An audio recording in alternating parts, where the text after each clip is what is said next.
Welcome everyone to Rewind Recap Relive, where legends and rising stars meet. I'm your host Jonah, bringing you two fantastic women in the wrestling industry, one being the former 7-time world champion in the wrestling industry, that is the badass of the Allure, Angelina Love, coming on with two-turn party unicorn, Laynie Luck. We talk beautiful people, early day Knockouts Division, Angelina Love's time in WWE, Laynie Luck's career going forward. According to Diva Dirt, she is somebody to keep your eye out for in 2021, so we get her thoughts on that and more. Of course, some great advice, as always, is thrown around in this one, so you're going to enjoy it. But first, let's get into next week's episode and next week's giveaway. Now, it's an intro filled with one-of-a-kind nicknames. Of course, we got the two-turn party unicorn, like I just mentioned, but we've also got coming on next week the Fat Femme Asian sensation Mateo Valentine and founding member of the BWO ECW original, the Blue Meanie.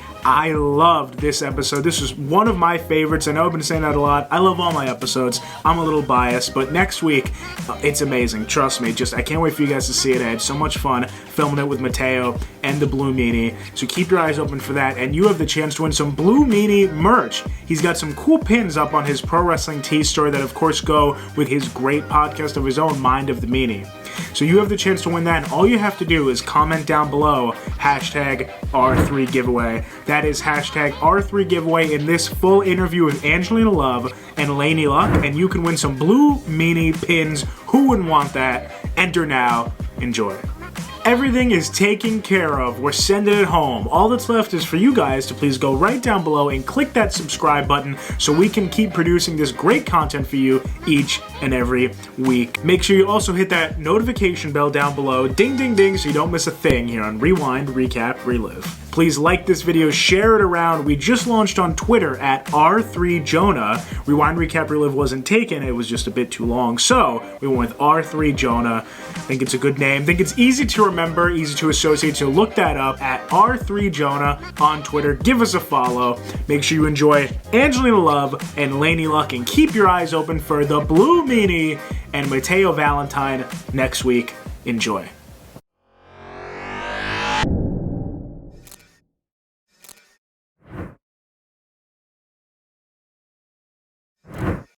Our first guest is a fast-rising star with 5 years in the business. She's making her name known in promotions such as Zello Pro Wrestling and is the current Zello Pro Women's World Champion. Please welcome the party unicorn, two-turned, Laynie Luck. Hi, guys. Thanks for having me. Of course, yeah. Happy to have you here. And our next guest is a veteran of the wrestling industry with over 20 years experience and 7 world championships to show for it so far. She is the badass of the Allure. Please welcome Angelina Love. Keyword so far. Yes. I'm nowhere near done yet. Let's just say that. No, it's good to hear. And I'm happy to have you here as well. We always like to start it at the beginning and just learn how it is you two got into the world of professional wrestling. So, Laynie, could you go first and just tell us how your journey really began? Yeah, so I met my ex-husband, and he was like really into wrestling for his whole life. And so we started going to live local shows at ACW and just other places in Austin, Texas, where I started.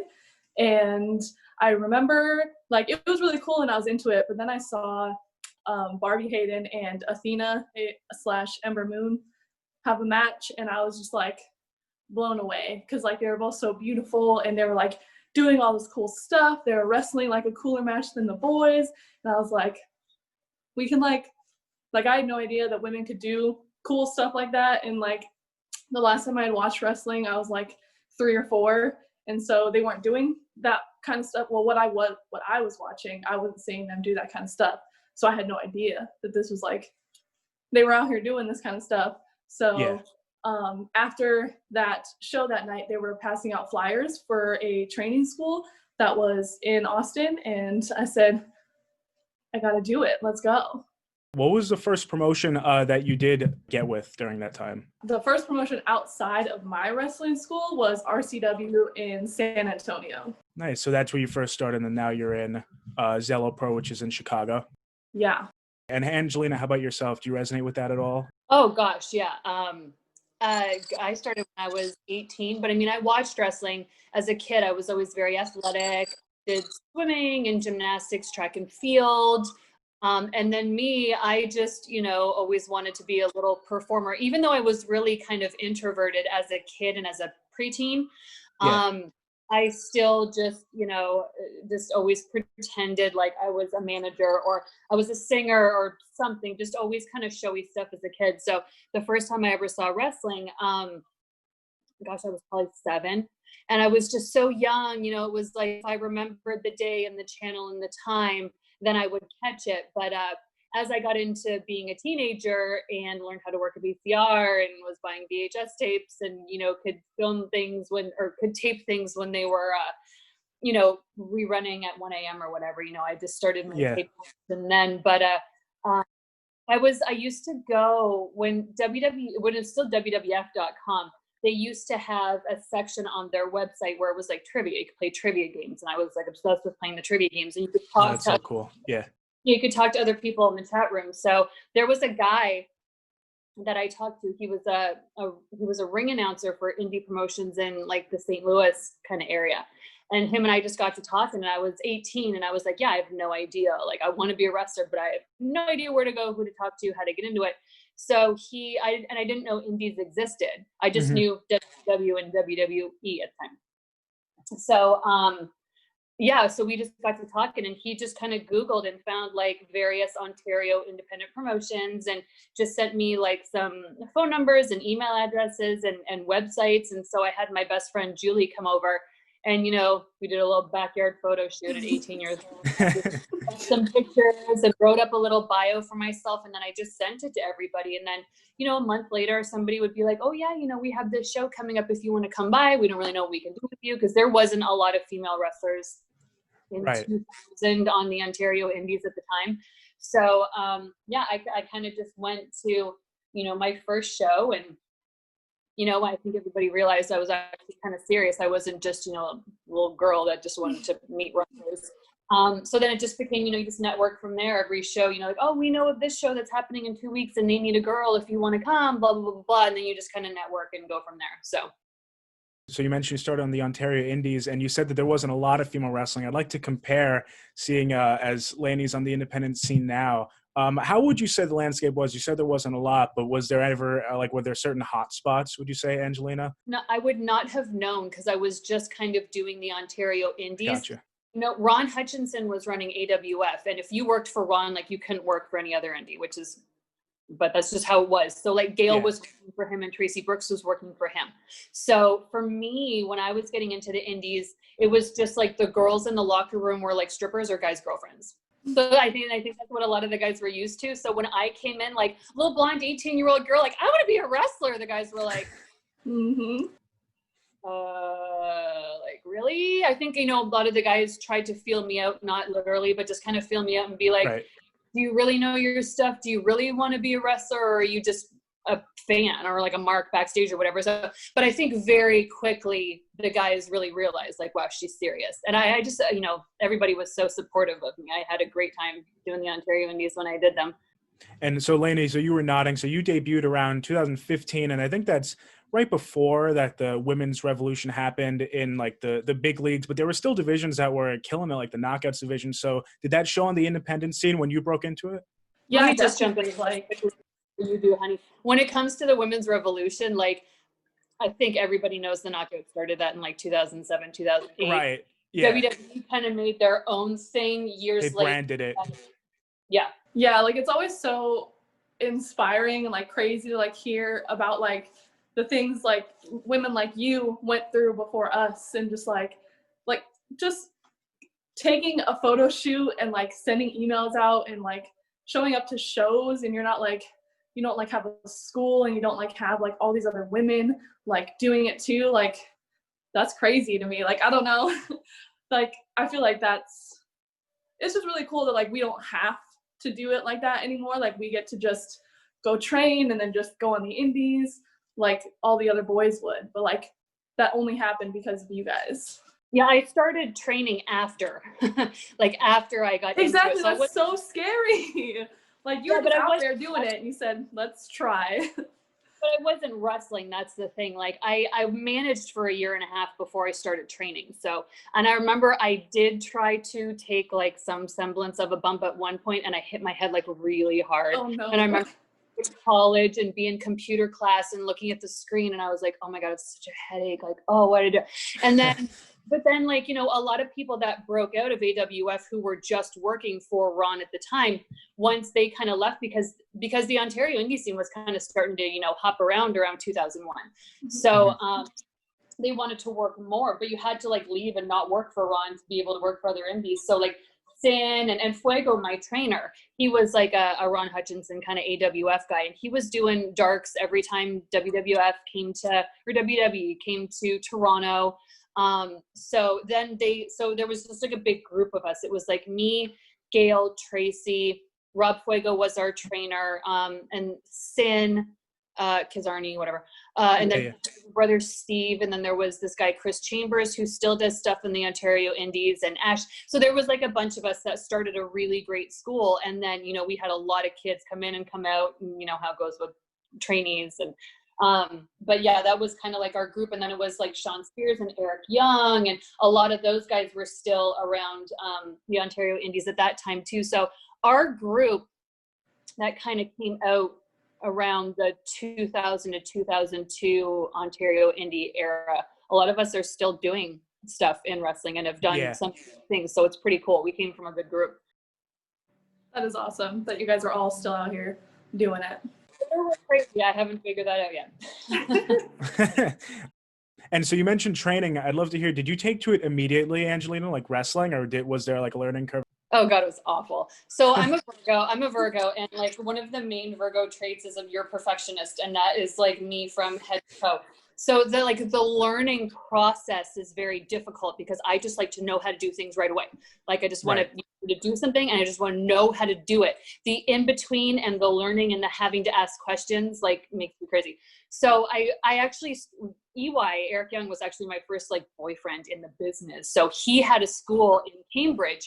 So I think I had started training with him a little bit before I started going to like Toronto and training with Fuego and stuff. So, and I just couldn't, like, I was so lanky and just like, so just not having a lot of strength and muscle tone. It was like, I would always land on my butt and hit my head, and land on my butt and hit my head. And like my tailbone was so jacked up. And I remember like when I would get home, just walking those 3 steps from the garage into the house was, I could barely lift my leg because my tailbone was so messed up. My elbows were black. Like I was just like, and I couldn't get arm drags. Laynie, I'm sure you know, like you have to bridge and kind of flip over when you're doing an arm drag. And that was just so, I couldn't grasp that. And just me being me, I was like, you know what, maybe this wrestling thing is just not for me. I can't get it. I am killing myself. Everything hurts. I can't do freaking arm drags. And I was like, I just need to take a break. So I actually quit after 3 weeks of training. I was like, maybe I'm not meant to be a wrestler, but I was still managing and doing shows. And I just got to a point where I was just so bored of managing. Like it was like the same 3 spots and the same matches. And like, I have to be able to progress. And I wasn't. So I probably quit for about 6 months. And then I went back. And once I started trying again, it was like everything started falling into place. And then once then you get that positivity, you get that adrenaline, and then everything just starts rocking and rolling from there. So I actually thought I wasn't meant to be a wrestler, which is kind of funny to think about now. But at the time I was like, no, it ain't working. But I couldn't stay away. So definitely pulled you back in, and it's a very successful career still going. And Laynie, so how about you when you got into training? How was that for you? It was interesting because my first day of training was actually tearing down our ring and putting it into storage because like previously the school was like in the garage of a mattress store, and they sold the mattress store, so they had to go. And so I trained in a park for the first month. Like I didn't even have a ring. So like we learned how to lock up and do around the world and run the ropes with no ropes and take bumps on grass, just like from the seated position, not like full bumps. But like we did all of our conditioning. Wow, we on grass, conditioned really hard for a month and before we got to find our place, set up the ring, and take our first bump. And was that still the first promotion you mentioned earlier? Yeah, with AAPW. So Okay. yeah, and I was the only girl there and for I think like 6 months or something, and I had been like working out and going to the gym for maybe about 6 months before I started training, just like so I could get ready, because I knew like if I just showed up like completely unprepared, I was just gonna get wrecked. So Right. I tried to prepare by lifting weights and running and all that beforehand, and I'm glad I did, because it was definitely essential. But still, when it comes to wrestling, like you could go run on a treadmill for an hour, but that's nothing like doing 3 minutes of just getting the rope straight. It's like 3 minutes exactly. Like it's nothing can compare to in-ring conditioning. And so Angelina, so right around 2004, you start wrestling matches with TNA, right, before they actually had the Knockouts division. And we had ODB on the show, and she mentioned kind of that time period. And I'd love to get your experiences from that, your take on that, how that felt. Were you disappointed that you couldn't actually like stay there? No, I was just so excited to be there because there was just a big group of us that would drive 12 hours from Toronto down to Nashville when they were doing it at the Asylum. It was like their pay-per-views every Wednesday night. So we just wanted to be seen. You know, a lot of us were kind of getting looked at by WWE, and, you know, Tracy was having tryouts, and, you know, our trainer, and like a lot of stuff was going on. So, but it was like so hard to get into WWE back then. So we were looking at TNA, and we just, you know, we all became very, very close with like the Nashville crew and like the TNA crew just going down there, because it was all indie people anyway that were, you know, AJ was from the indies, and Daniels and all those guys are from the indies. So, you know, I was only 22 at the time. So that was like a big deal for us to go down there. And like I was put in the crowd, I think when like Frankie Kazarian was doing like this, I don't know, Romeo kind of thing, and he gave Rose. Right. Then, you know, but like, you know, Scott D'Amore was getting involved, and we were working for his BCW independent. So a lot of us had a lot of connections there already. And we just loved it. It was fun. We would just leave on Tuesday and get there Wednesday. We just get hotels and hang out with everybody, and we would get to do the show. And it was like what we all wanted to do. We were so young and hungry at the time. So, and then I had like, but then they got this 6-sided ring, which was like, yeah, no, it changed the game. So hard to navigate when you're so used to a 4-sided ring. So I think I had like a 45-second just explosion match with Trinity one day. She just killed me. Like it was just a complete squash. And I remember like, it was like, you know, when you go around in circles and you find a focal point to keep, like, that's what I had to do in the ring to like know where I was or know where the hard camera was, because there was like 2 extra sides and they were shorter and smaller. And I was so nervous, you know, and so yeah, it was very interesting. My first little time in TNA compared to like, then I went through WWE developmental for 2.5 years. And then when I got back to TNA, I was like more than ready. So yeah, like almost a vet already. And so when you were in those early days TNA, was your goal to actually to get to WWE? I can't remember if the first time I did like got shown on TNA. I can't remember if it was 2003 or 2004, but I did when Dreamer got into the talent relations position at WWE. I was his first hire. So when we were still kind of going to like the TNA shows, a lot of us were still trying to like send stuff to WWE and sending our tapes and our pictures and what you had to do at that time. So and then I started doing Ring of Honor too. So me being back in Ring of Honor now, 15 years later, is like a big full circle thing. But I think, I don't know, I got into WWE. I did a camp with them. It was like the last week of November into the first week of December, 2004. And then I got hired like January 2005. And I remember I was supposed to do a Ring of Honor show like December 26th, Boxing Day.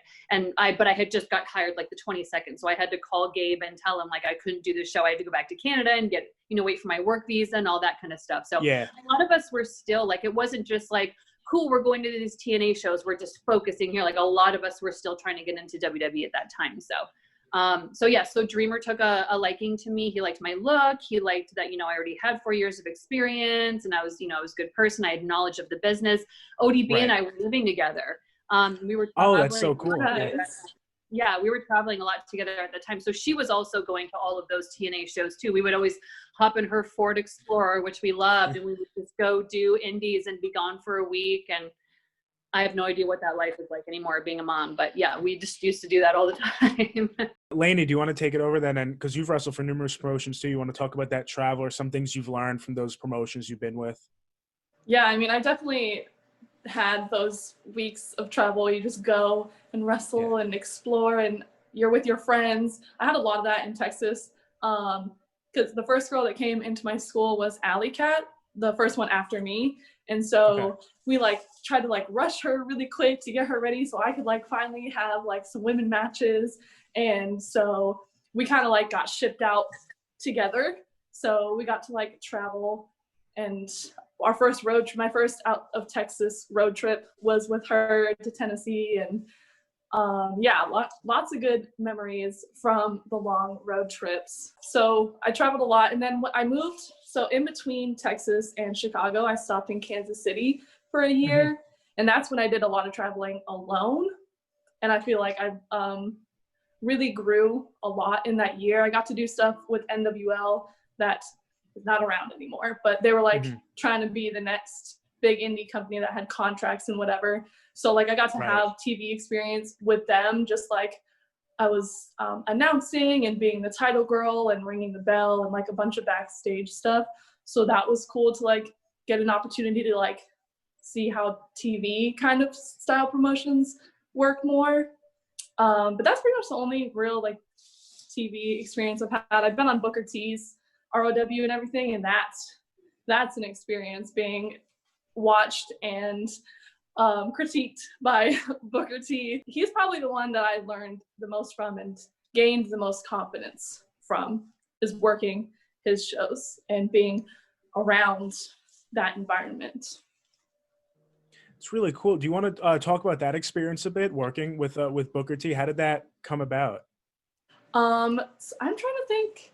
I think I worked with Hyan at some Texas promotion that isn't running anymore, and she had trained at Booker T's, and so I was her first outside of Booker T's match, and we really hit it off. We had great chemistry. We became like instant BFFs, and so she got me over to ROW, and it was really great. They just I feel like I just really clicked with everyone that was there, and like Booker is like very scary but very nice at the same time. Like he's very straightforward with you. Like if you're doing good, he's going to tell you that you're doing good. I mean, he doesn't tell people very often, but he will tell you eventually. And he will definitely tell you when you're not doing good. And when like he sits down and watches the whole show in the back with us, and so we kind of get like live commentary on the matches that are happening and like just like a peek inside of what he's thinking.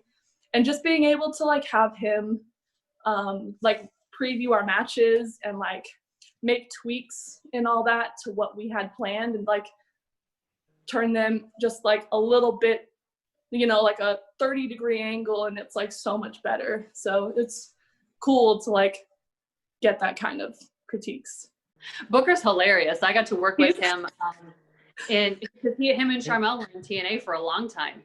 Yeah. Man, he used to crack us up. He would, I don't know if he did this backstage, because I did a show for him, the Ladies Night Out or whatever. Yeah, LNO, okay.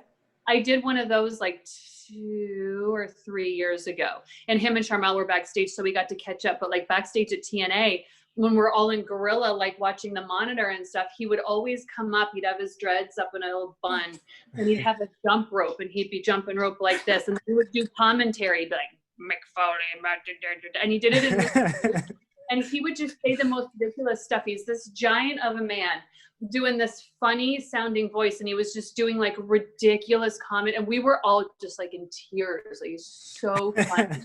Oh my gosh, he's hilarious. That's hilarious. He is really hilarious. And so Angelina, you mentioned, so you were WWE by Dreamer, which I didn't know. That's really cool. But you were there for how long did you say? 2.5 years?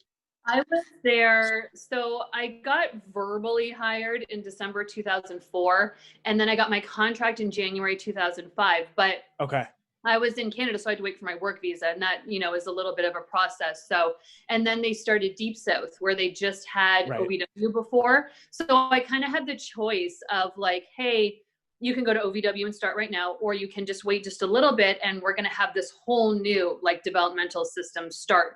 And I had done my tryout at OVW, so I knew a lot of people were there. So I was like, I don't want to just be thrown into the mix and, you know, be thrown into, you know, 35 people. I want to, like, I felt like there was going to be a lot of eyes on and a lot of attention. I wanted to be, there was going to be a bunch of us who were going to be new people starting Deep South. So I had chosen to go to Deep South, to just wait and get my visa and then go to Deep South. Were you nervous at all during that trial with the 4 years that you had experience? Well, it was WWE tryout, so it was yeah. But no, well, I mean, so here the funny thing is that like nobody at OVW even knew it was happening. So like, you know, I was living in an apartment with ODB at the time, so I drove from Nashville to Louisville. And I show up and I'm early because I was not going to be late. And like it wasn't even open. And then like Lance Storm got there and he was like, "Hi, who are you? Why are you here?" And I'm like, "Oh yeah, so there's like this big 2-week diva tryout camp going on." And Lance was like, "What?" Like he had no, it was Lance and Bill DeMott, who were the trainers at the time. They had no clue. So like Lance had to like call Johnny Ace, and Johnny Ace was like, "Oh yeah, by the way, you're going to have a bunch of girls coming in the next 2 weeks." And like, I was like, oh my God. So, it was like half models and girls who had never wrestled before. And then it was half like girls like me and Shelly Martinez. There was supposed to be a girl that was supposed to come in from the UK. She only came in for a few days and then she like hated it. And like, I think what happened, like the girl that showed up in the photos that were sent was like not the same person. Oh, that's interesting. So then WWE had no interest in her at all. So she kind of just like went back to England. So I felt okay because like I had like Mickey was still there. I had known Mickey beforehand. Davari was there. I knew Davari through ODB, like when Ken Anderson, like there was a bunch of people there that I had known from the indies that were in OVW. And people knew that I was a wrestler. So I feel like they were just, a lot of them were really welcoming and thankful that I wasn't just like some of the model girls who were like, "Oh my God, like, what do I do?" You know what I mean? And then I remember Lance told me that I had immediate brownie points because I was Canadian. He's Canadian. So he had that, you know, that Canadian connection. Right. Right. So of course they don't know what to expect of any of the girls. So like we had to be put in like a separate class. Like we kind of just sat in the bleachers and just watched like the OVW people just like do their thing, like Joey Mercury and John Hennigan and, you know, Mickey and Jillian and like there were like Mike Mondo, like all the Spirit Squad guys were there, Ken Jones. So there was like everybody was there who were all about ready to go to TV. So we kind of just like sat and watched them. Because they had to test us out. They couldn't just have us go, like, just do stuff they didn't know. And then we kind of had, like, our own little, like, girls class. And then they could see, like, I knew how to bump and lock. I knew how to wrestle. So I was quickly advanced up to doing stuff with the OVW people. And then kind of the model girls, you know, McCool was coming down from TV. Maria was coming down from TV, working with us because they needed to learn how to do stuff, too. So, yeah, and then by the time that was done, once that was done, then we went, Raw was in Huntsville, Alabama, and SmackDown was in Nashville, like the Monday, Tuesday, when Raw was live on Monday, and then SmackDown was filmed on Tuesday, but like aired on Friday or something. By the time that ended, it was like a week or two into December, Johnny Ace had told me that I was pretty much hired. And then, you know, but then they left because then they would go do the tribute to the troops right before Christmas. So it was kind of like this holding pattern of like, I think I'm hired. I mean, they told me I'm hired. I haven't got a contract yet. And then and I was really worried because I wasn't going to be able to like leave and go back to see my family in Canada for Christmas. And then it was like, I feel like I just have one of the typically best, like hired phone call stories. Like I knew Dreamer was going to call me, but like, I didn't know when. And of course it's Monday morning and I'm in the shower and I've got my phone on the counter beside me, ring, ring. Of course, when I'm in the shower, Tommy. Yeah, of course. Phone. Right.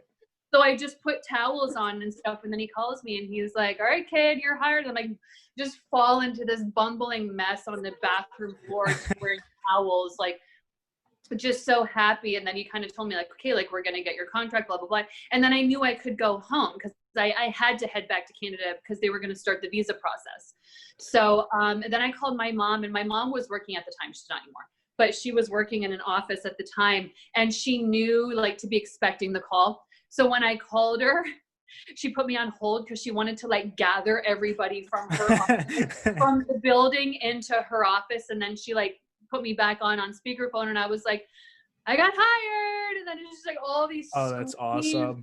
They're all freaking out. And so, and then it was great too, because then I could go home and see my family too. Like my sister had, right. Oh no, she didn't make me see it. That was after my visa issue. But yeah, so I got to go home and see my family and be home for a little bit.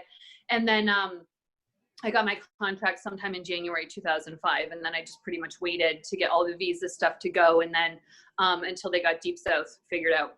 Wow. Well, that's a good thing that she gathered everyone. It's a good thing that it was good news, right? That's awesome. So Laynie, let's hear about how you become the party unicorn, you two-turn Laynie Luck. It's such a cool nickname, cool persona. And I want to hear, was that always your persona? Did it evolve over time? It definitely evolved, that's for sure. I did not start out like this. When I first started, like I said, I was going to the gym and whatever. So I was like, I like lifts, right? So I'm like so strong. My gimmick, I referred to myself as the protein princess, and I wasn't even like that jacked or anything. It was absolutely nothing special. But so I was like, I'm going to do like push-ups and in the match and like squats and all this stuff that did not fit me at all. So I was just like, right, your typical go-lucky, like happy baby face that flexed in her entrance. And that was about as deep as it was for a long time, for too long of a time. And I actually injured my knee, I don't know, like 2 years in, I think, maybe almost 3. And so I was forced to take a seat and be able to bring more to the table than what I could do in the ring, because I couldn't really do anything in the ring anymore. Right. So I spent a lot of time looking inside and just trying things, like, and seeing what was fun and what felt good and what other people liked. And eventually it led into more of like just party girl, turn up, you know, every day's a party, every match is a good time. Right. And then the party unicorn came from this show in Oklahoma. I still can't remember why, but someone had like a big mascot unicorn head, and it was the same exact colors as my gear. Like the unicorn mane was like the same color scheme. And I was like, can I put that on and take a picture? Like, this is fate. Like, why are they the same exact colors? It's crazy. And I think I just wore it out in my match, just like for funsies. I was like, why not, right? And then I posted a picture on the internet, and the internet really liked it. Twitter liked it a lot. It got me like a follow from New Day and all that, and they retweeted it and whatever, because the unicorn. Wow. So I was like, so I said, okay, the unicorn is staying, and we are going to build upon this.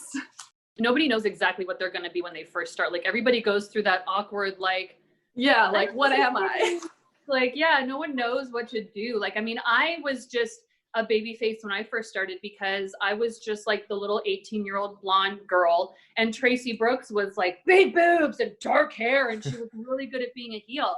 And that's kind of how we were just wrestling each other all the time, everywhere. But it's like, I've never had that baby face inside me. Like, I'm just so naturally sarcastic. It's so much easier for me to be like an asshole than to be like, I'm just so happy to be, and have that come across as like legitimate. Like, I think two people who are like natural baby faces easily are Kelly and Taylor Wilde. They just have just that face and that, and it's something about the energy that people can buy it. I don't even buy myself as a baby face. So I'm like, how's anybody else to buy it if I don't even buy it, you know? So, but everybody goes through that phase of like, because you're so nervous. You don't know how to perform in front of people. You're trying to remember everything you have to do in your match. Oh, but then you got to be a character, and like, you know, like, no one really knows what to do. It's so awkward, but it all comes with time and experience. And then it's like, it's got to take everybody a few years to really like fall into a niche of like a character or a vibe or a something that they're actually like comfortable with doing in the ring, that resonates as like, you can put it across as real. For sure, absolutely. When do you think that you found yourself, Angelina, like your persona? Was it TNA with the beautiful people, or was it before? Or? Well, I was doing both baby. By the time I got to like, the 3 to 4 year mark, I was doing both. Everybody still wanted me to be a baby face, but I was like, I hate being a baby face. But like the beautiful people character, like I was doing that in WWE Developmental in Deep South. I was the Queen Diva. That was my thing. Okay. So I already was, I think they had started me as a baby face just because every time you see a blonde, cute girl, it's like baby face. Just judging the book by its cover, right? But then I think they saw that I was really good at being a heel too. So then I started being a heel, and I was a heel like the whole time I was there. And then I was the Queen Diva. So that just being like that princess bitchy, I've always been like hair, makeup, outfit, glitter, like that's just been me forever. So it's not hard to do that in the ring. But that just, so I was kind of already doing that. So once we got into TNA and started the division, TNA kind of had their view of like, okay, this one's going to be a heel. This one's going to be a baby face. She's going to be a baby face. She's already a heel. So they and then we had the two tunnels, right? We had like the heel tunnel and the baby face tunnel at, Universal and stuff like that. So, right. Okay. Yeah. And I think, and when we started, it was like ODB was a heel, believe it or not. Like that's impossible to think of, but like ODB was a heel. Gail was a heel. I think Jackie Moore was a heel. Tracy was a heel. Roxy was a heel because she was doing the Voodoo Kin Mafia thing with like Kip and BG. And then like me and Velvet were baby faces, and like somebody else was a baby face too. And then I think TNA kind of then you just do your thing in the ring, right? And like then the crowd has their own reaction, and the crowd had a lot of new girls to react to. So it kind of after time molded to where like me and Velvet became the heels, and like Roxy and Tracy and ODB became the baby faces. So and TNA, which I like, they kind of just let the natural evolution happen, and it kind of just switched things, and they just went with it. And like ODB has a 3-letter name. It's so easily chantable. And like, she's just so personable. She's the girl that drinks. Who doesn't, what wrestling fan doesn't resonate with that, So, and then we were getting a lot of hate because we were just like, we're the hot girls, and and then all the girls and their boyfriends, and just like and so they kind of just let everything naturally evolve into place. And then that's when everybody like really fell into their groove as their own character in the Knockouts division. It's so interesting how they let that happen naturally. What was it like getting the call to come back to TNA? They were forming the Knockouts division. How did that feel for you? Well, that was really cool because I was very devastated when I got released from WWE. I got released on a Thursday. I was supposed to go debut on ECW the following Tuesday. So when they called me, I thought it was a joke. Because Simon Dean actually, I call him Nova because I've just known him since I was 19. Yeah. He had called me jokingly one time. After Dreamer left the talent relations position, then Nova went in. He had called me, because I've known him forever, so he called me jokingly, acting like I was getting released, but I was really going to TV the following week. So when he called me to like actually release me, I was like, yeah, okay. Oh no. Oh no, that's terrible. On Tuesday, like whatever, Nova, and he always called me Williams, and he was like, Williams, listen to the sound of my voice, like I'm not joking. And then I was like I was just so devastated, but I was so ready to be on TV. I was so ready to travel. I was so ready to do pay-per-view. I looked good. I knew what I was doing. I could cut promos. I didn't get it. So once TNA came along, I mean, I knew they were doing their TV too, because we were watching it like when we were in developmental.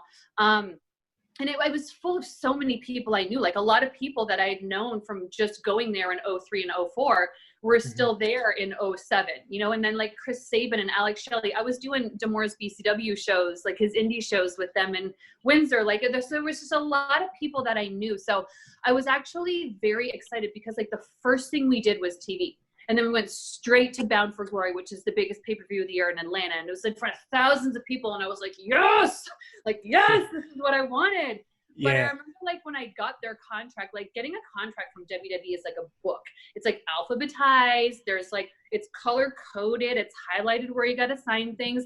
And then I got my TNA contract and it was like 7 pages for like a third of the money. And I was like, what is this? I was like, what is this? Like, is this for real? And then I was like talking to Bill Behrens, and I was like, well, it's obviously a good opportunity. Like, I'm only going to be able to go up from here. So, Right. So then, yeah, I was like one of the last to sign it because I was like, this is like not a WWE, like, like what this is. But I did sign it because it was like, actually I had already, here's the funny thing. I was waiting. I knocked a year off because I was like, I don't know, I'll just give it a couple years. They give you like the 3-year contract. I only signed 2, but I had already done like 2 months of pay-per-view and TV. And then I remember I was in to do the November pay-per-view. It was a 4-way, me versus Gail versus ODB versus Roxy. And I was sitting in the makeup room getting my hair and makeup done. And Terry Taylor basically walked in with my contract on a clipboard and was like, you need to like get this signed already if you want to do the show tonight. And I was like, okay, yeah, I guess I probably should better do that. And then I like just kind of signed it right there. So.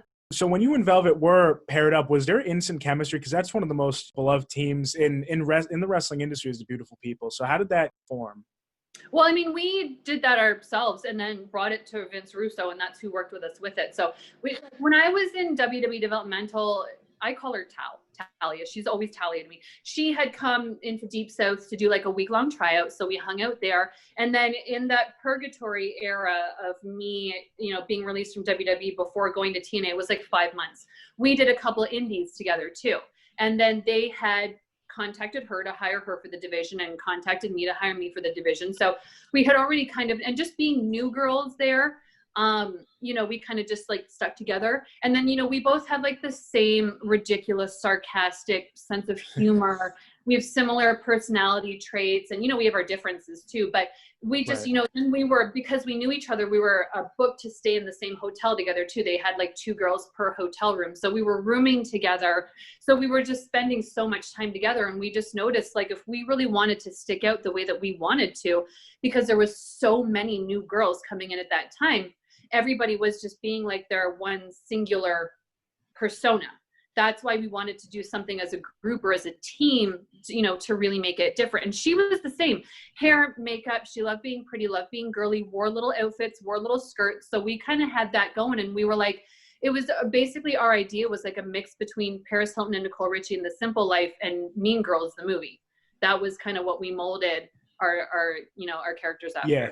And that just came very naturally easy to us because a lot of it is comical. Mm-hmm. It's very, you know, and, you know, Laynie, you know, when you're a woman, like, you just have like a natural bitch in you. Just how much you bring her out or hold her back is up to you. And just with us, just going over the top and performing, just being kind of naturally sarcastic and bitchy and also ridiculous at the same time is just kind of what came out of us when we would just perform. And I think because that came across as so believable and we were just having such a good time with it, that's what drew everybody to like really think that we were how we were. And, and you got it. And that's what gets fans behind you, is believability. So Laynie, we talked about your training, and how would you describe your current style in the ring? I think it's lucha based, right? But do you ever try to mix it up, and how has it kind of changed since you started? Yeah, I definitely try to like mix it up. Like, I would say it's just like a mix of like speed and lucha. Like, I definitely I love and heavily respect lucha, but I know it's not for every crowd. So I always try to like make sure I have a little something different for wherever I am and for my opponents, because it's most of the time we're either like similarly matched or I'm going to be slightly bigger because I'm like average height and I'm like jacked or whatever. So I'm usually slightly larger. So I do have like a powerhouse Laynie that I can bring out. She's always in the back pocket, but I do prefer a little fast-paced lucha style. But even if you're not jacked and you act like you're jacked, that's awesome. Yeah, right? Not you, but not everybody, just anybody like who's just like, I'm, you know, and they no, don't. I love when small girls are clearly like people would get behind the humor in that for sure. Exactly. Yeah. Classic. So Angelina, your style, how did you develop that throughout your career? Did it ever change? And when you became the narcissistic, beautiful person you're talking about now in TNA, did you add different elements into that? That's just me. That's just how I go. That's what comes out of me when I have to switch on. Like I said, like, when I was in TNA, we were allowed to go do indies and stuff, and everybody wanted me to be the baby face because they're like, well, you're on TV, people are going to cheer you. And I'm like, but I'm a bitch on TV. Like, I can make people hate me. Like, trust me. I can make people hate me. So, but I mean, like, what I've always enjoyed about the way that I've been perceived and the way that I am in the ring is like, I understand that I'm a very judgeable cover of a book, like tattoos, fake boobs, blonde hair, like, I understand that somebody can look at me and be like, I bet you that bitch can't wrestle. Like she just, looks like one of those flu girls that, so I really liked proving people wrong when I got in the ring and like actually showing like I can kick ass and I can wrestle and I can actually make it look good and believable. So for me, I've always had some things about what I've done that, fans and also just fellow wrestlers and, fellow people in the locker room would tell me, like, they always thought my kicks just looked so legit and my forearms looked so legit. So that was something that I always think about in the ring because, like, girls can do really girly kicks or really girly forearms or punches. And I never wanted to be that one that did that. So I always kind of took pride in like doing just really good kicks or just really like wailing back and throwing a really awesome looking forearm. And that's why I've always kind of been like the ass kicker or badass of the group because like I didn't ask to be the badass. That was what they said. This is like you. Like of the three that are going to be in this group, you are the one that looks like you, the way that you work in the ring comes across as the most fighter ass kicker of the three. So this is going to be your thing that you are, that you do. So, and I've always liked that. When you get into TNA, when you win the world title at such a huge moment, I'm sure you went on to win it 6 more times. What was that feeling like when they told you that you were winning the world title? Well, I'm sure you know, and maybe you don't. I was completely unconscious the first time. I was going to ask afterwards. Out on my feet, no, just a mess. Like, could not. It's just like something that would happen to me. That would be like my story for my first major title win. I was very happy because I knew I was ready for that. And I was just very appreciative of my superiors for seeing that in me. And that was something that I had just always wanted in wrestling was, and I knew I had it in me and I could be that leader and I could be the one where people looked at her and they were like, she's a rightful champion. So and we were just like, God, we were on Spike TV. Like we were getting thousands and thousands and thousands of people on our overseas tours, at our house shows, when we would travel and do pay-per-view. So just to be the one to like lead the division at that time was like so meaningful for me, and like everything I had worked for and gone through and what I wanted to be. And that was awesome, especially at the time that we were doing it too. Like 2009 TNA was like top. So, It definitely was. Laynie, current Zello Pro World's Women's Champion, right? Being the world champion, winning it, what did that feel like? I mean, it's definitely not on the same level, of course. It was honestly really cool because they were the first company that I worked for in Chicago. So I was at their very first show, and I think I did like every show except for 2, like of their whole entire run. And so it meant a lot to me to have a company that had that much recognition so quick. Because I mean, they've only been around for like 3 years or whatever, but like they had, big names coming in and a lot of people watching them. And it felt really special to me of like everyone that they could have chose, they decided to put it in my hands and give me a big push, because they are one of the first companies that like has really zeroed in on Laynie and like invested in Laynie, and it means a lot to me. And what was the match that you actually won that in? Who were you going against? So it was a triple threat with Shotzi and Elena. Was it a 4? I think it was a triple threat. Yeah, with Shotzi and Elena. And so I pinned Shotzi for the title because Britt Baker had to vacate it because she went to AEW. Right. Wow, well, that's definitely a match I'm sure you'll remember for a long time to come. Angelina, you worked with so many great people throughout your run in TNA. I'd love to hear some of your best moments that you feel that you reflect on happily about your run in TNA. You know what? It's just that, well, just the whole beautiful people thing as a whole, like Yeah. I remember when I got released from WWE, I didn't get it. I didn't know why, and it was so devastating because I had only ever seen myself as a WWE diva. So when I got released, I was like, I'm only 25 years old. Like, how is my life over already? Yeah. But hindsight being 2020 or 50-50 if you're Cam Newton, I couldn't. I had to be one of the beautiful people. That would have never happened if I did go in WWE. And had I not got released, I wouldn't have gone to TNA. I wouldn't have teamed with Velvet.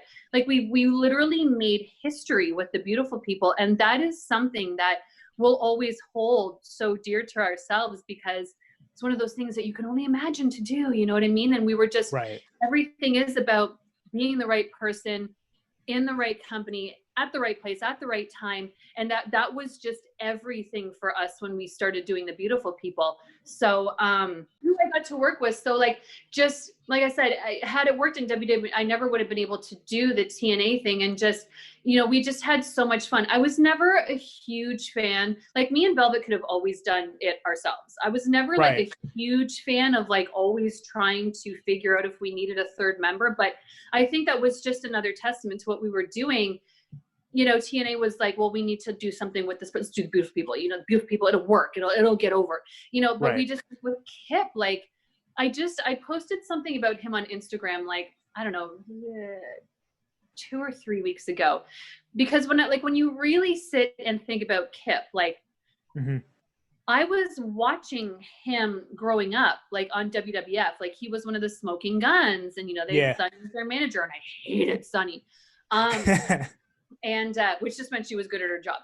And then, he was in DX, and who wasn't watching Attitude Era WWE? Who doesn't know what DX is? You know what I mean? He was one of the New Age Outlaws. He was, Saket and all this. So so when we got to TNA, I just remember saying, he's such a monster of a man too. You have no idea how big Kip is until you see him in person.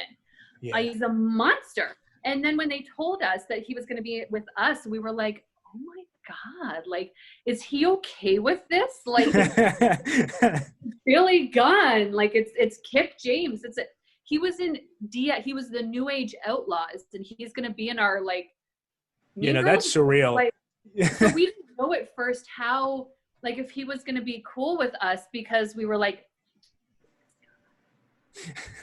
we're bitchy girls, and he's gonna be in our group. But I mean, and it was I think probably for a second a little weird at first, but then once we kind of sat with him and had to talk about what we had to do that day and all that kind of stuff, he so immediately became our best friend. He's so nice, he's so ridiculous, he's so funny, he's so smart, and he's so good.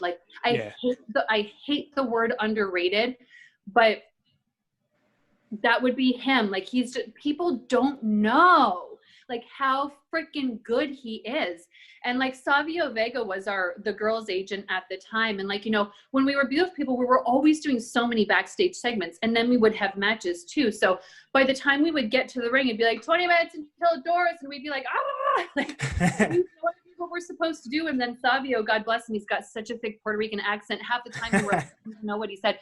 So then once we would have to go to the back, me and Velvet would be we don't even know what we're supposed to do, oh my God. And Kip would be listen, this thing and this thing, this is going to happen, y'all do this thing over here, she's going to run down 4-minute TV match, you're done. And we were oh we be able to smooth things over for us. And if we were real uptight or nervous about something, we didn't have enough time or we didn't know, he would just be girls, hey, you guys, just let's do a Wo Bundy, we're good. And he would always whenever he was at ringside with us, he'd always be saying little things to us or goofing around, and it was so comfortable, and it just felt so natural. And it was just we were so mad when Dixie took him away from us. We were we were so mad, but that was one of the best times and one of the best people we could have had with us. It was so fun.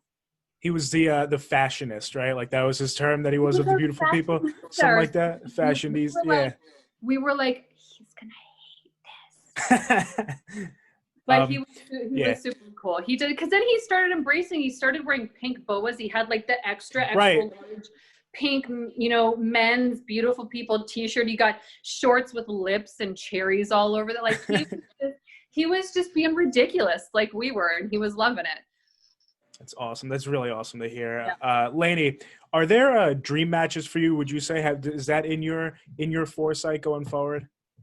I mean, there's like it changes daily on what I'm watching and what era I've gone to, and it's just like everyone. Literally, I just want to wrestle as many different people that I can, and just like talk to as many different people as I can. Just like I feel like so many just like small conversations can just like really open your eyes to something that maybe like you had sunglasses on to before. And so I just want to like, I just love learning new things and like figuring things out.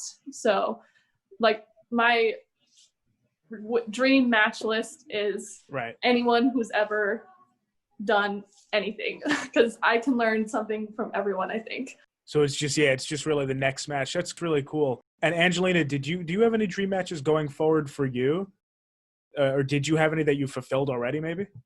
Oh yeah, I've fulfilled a lot of them. But I mean, I always feel like me versus Trish, like Toronto versus Toronto would be awesome. Yeah. I don't think that'll ever happen, but anytime I'm asked, I'm like, oh, me and Trish, like, obviously. Yes.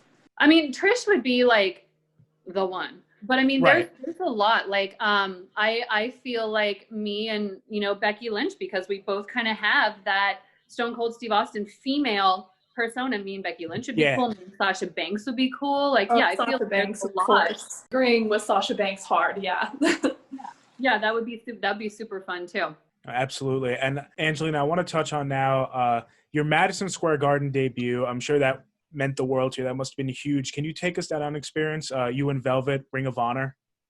Yeah. So we had known, we were just so proud of ourselves for keeping the secret, because we like to like blast things all over social media, especially when we have something big coming up. So we knew. I was actually visiting my family up in Canada, and Tal and Bubba FaceTimed me. And this was probably about 3 to 4 weeks before we debuted, basically to tell me like it's a go. And then like, Bubba, he's done MSG before, but he knew how big of a deal it would be for us. So I think he kind of brokered like that MSG debut so we could have that.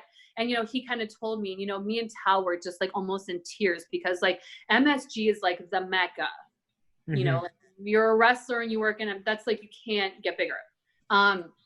So just to debut there and have it be WrestleMania weekend, like 20,000 people were there. Like the place was packed because it was split with NJPW too. So just having a packed Madison Square Garden, being able to re-debut for me, seeing this whole 15-year mumbo jumbo full circle is very cool.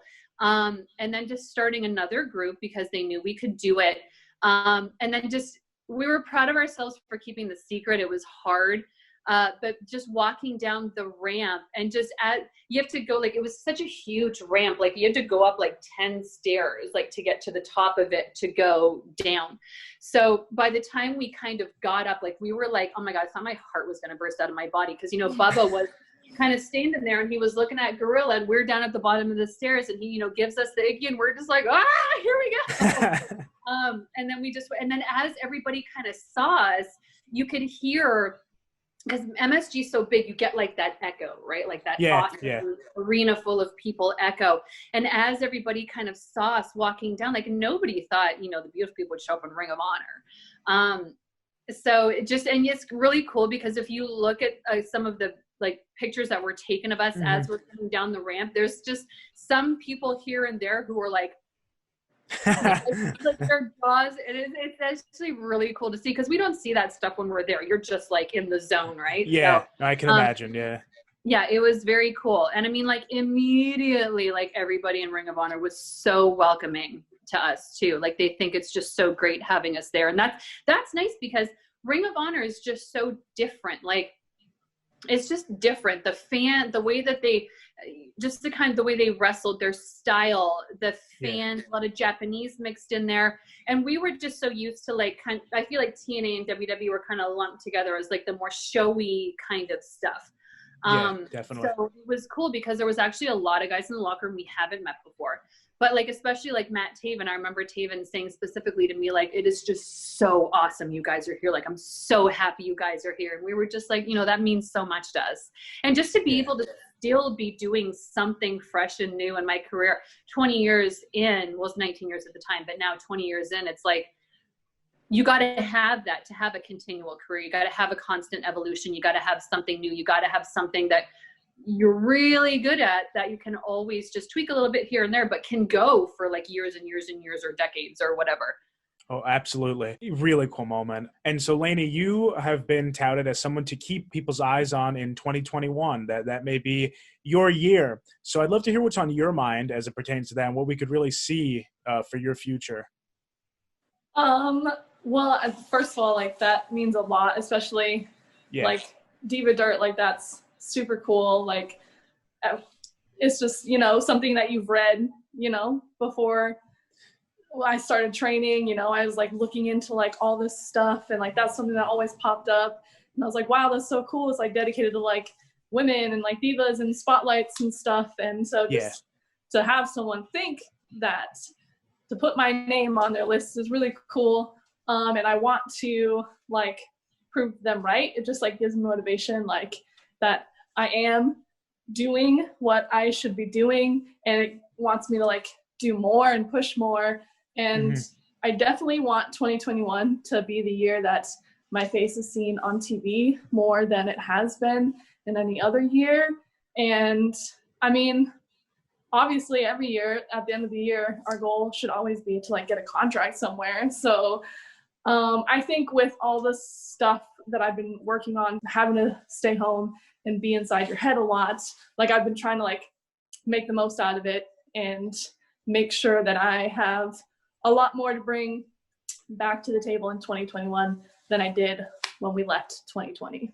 Absolutely. It's really, really well said. And I'm sure everyone will definitely keep their eyes out for you in 2021. And Angelina, obviously in Ring of Honor right now, with the Allure, the badass of the Allure, what could we expect to see in your future? Because as you said, nowhere near done. Can we expect to see any Impact runs in the future, maybe? I don't know. Never say never. Yeah. But I don't know. You know, I was there off and on for 10 years. Yeah. So I'm happy in Ring of Honor. They treat us very well. It's a really awesome group of people who give 110% every show, which keeps me being a fan. Like when I watch the show, I'm a fan, which I love, because after 20 years, it could just be like, oh, you know, whatever. But you know, the Women of Honor title's been gone, so they're bringing in a new Ring of Honor Women's Championship. So it's the Ring of Honor Women's Division. The Women of Honor is no more. So of course, like I want to be the inaugural Ring of Honor Women's Champion. You know, and just have an 8th title. Like I'm always going after the titles, and I always want to go anywhere I go. I want to be the best, and I want to prove why I am the best. So, you know, the Allure will be rocking and rolling. We're filming this month. So, and then I know at some point, I don't know how they're going to do it, because a lot of the girls that were going to be coming in were from other countries. So I don't know how it's going to happen, but I do think it's going to be tough. Try to get that women's tournament figured out to crown the first champion. So I'll definitely be watching that for that. And so do you have any advice for Laynie as she continues her career onward? Well, I think it's just been so hard for everybody in 2020 because there wasn't any show. So it's kind of hard to get your face out there. So you have to remain a presence on social media. Even though it can kind of be like a pain in the butt, or you just forget about it sometimes. Like, it's definitely important to be putting yourself over on your social media, because like, why did everybody think CM Punk was the best in the world? Because he told everybody he was the best in the world. You know what I mean? Like, I don't know if anybody knew that about him going in, but so it's like, you have to be humbly confident, if that makes sense, and always be getting yourself out there, respond to people, just make sure as much as possible that your face is seen, Instagram posts, Twitter, Facebook, whatever you do to get out there, and then always be contacting people. Always become, make show people why Diva Dirt had a reason to say that you're one of the people to watch in 2021. Always be visible, always be visible, always be there. Then you always got people talking and people seeing. The less you stay off, the more people just forget about you, because there's always like, you know, someone new every day. So exactly. That's what I've been like trying to like make sure that I'm like am having some kind of content like somewhere. Like I try not to, at least Instagram is like every other day, you know, Twitter is every other hour. Maybe I could put it down a little bit, but I definitely like I wish I could have done more like just like promo material wise. Like I wish I would have put more time to like making some highlight videos or just like being funny at home, but that is something that is on my notepad this week. Well, you can still like do it. Ideas. I mean, it's not like wrestling's starting up again tomorrow or anything. So exactly. We still have plenty of time to remind if you people. want to work on your promos, then you should just do promos at home and then just post those, because that's different than just posting a picture. Exactly. You know? And that can get your personality out a little bit more, and you can start calling people out and be like, you know, when we come back, I'm from you and you and you. That gets their engagement with you, that gets the fans engaged, and so it's a win. I'm gonna start beef and say Angelina Love told me to. Fine. Yep. Well, that's awesome. Thank you both so much for coming on. That finishes us off for this episode. I appreciate it. Thanks for having us. All the best, Laynie. You too. Sorry, I was gonna say something, but I'll see you around. See you around. Listen, Daddy, boogie woogie man feel good. I tell my people, my brothers and sisters, don't you dare miss online. Rewind, recap, relive. Oh yeah.